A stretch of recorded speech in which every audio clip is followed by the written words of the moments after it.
Hello বন্ধুরা, সবাই কেমন আছো? আশা করি সবাই ভালো আছো। আমিও ভালো আছি।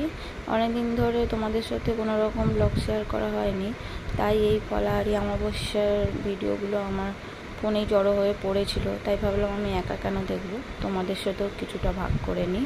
এই যে সকাল সকাল আমি স্নান টান করে মাকে আমি চিড়ে ফল খেতে দিয়ে দিয়েছিলাম।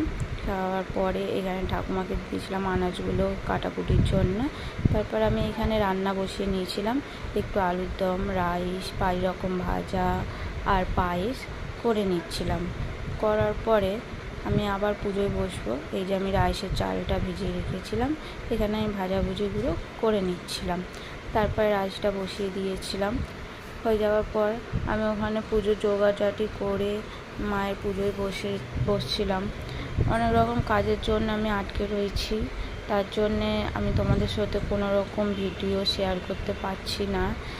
কাজটা কি পরে আমি সেটাও তোমাদের সাথে শেয়ার করব। তার জন্য আমার ভিডিওগুলো দেখতে হবে, তোমাদেরকে বেশি বেশি করে শেয়ার করতে হবে, বেশি বেশি করে লাইক করতে হবে। তোমরা নিজেরাও দেখো, অন্যকেও দেখার সুযোগ করে দাও।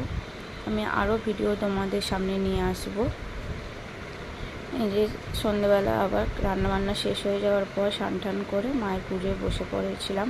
আর আমার না বড় ঘরের লাইটটা সেদিনকেই খারাপ হয়ে গেছিলো, অন্ধকারের মধ্যেই পুজো করতে হলো।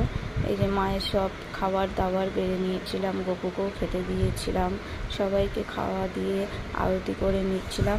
আরতি করার পর তারপরে আমিও একটুখানি মায়ের প্রসাদ মুখে দিয়ে রেস্ট করে নিচ্ছিলাম, কেন সেদিনটা সারাদিনই উপোস ছিলাম, তাই আর ভালো লাগছিল না। তাই তাড়াতাড়ি সন্ধ্যেবেলা পুজো আশা সেরে আমি একটুখানি রেস্ট নিয়ে নিচ্ছিলাম। ভিডিওটা তোমাদের কেমন লাগলো বলো, একটুখানি কমেন্টে জানিও। ভালো লাগলেও বলো, আরও তোমাদের সাথে নতুন নতুন ভিডিও নিয়ে আসবো আমি। যে ঠাকুমাকে আমি ডেকে নিয়েছিলাম, কেন একার দ্বারা সম্ভব ছিল না এত কাজ করা। রান্না বান্না ছিল, ঘরের অনেক কাজই ছিল সেদিনকে। যে দেখছো আমার বড় ঘরটা কীরকম অন্ধকার হয়ে রয়েছে পুজো আসার দিনে। এরকম অন্ধকার হয়ে থাকলে একদমই ভালো লাগে না আমার, কি বলবো। তাও আমি পুজো আশা সারলাম। আর আমার ব্যাকগ্রাউন্ডটা হয়তো কিছু আওয়াজ আসছে, কিছু মনে করো না, ওটা আসবে, কিছু করার নেই। আমার যতই দরজা জানলা বন্ধ করি তাও আওয়াজ আসবে, কেন রাস্তার ধারে ঘর তো, যাদের রাস্তার ধারে ঘর আছে তারা ভালো করেই জানো। তাই বাই বাই বন্ধুরা, সবাই ভালো থেকো, আনন্দতে থেকো।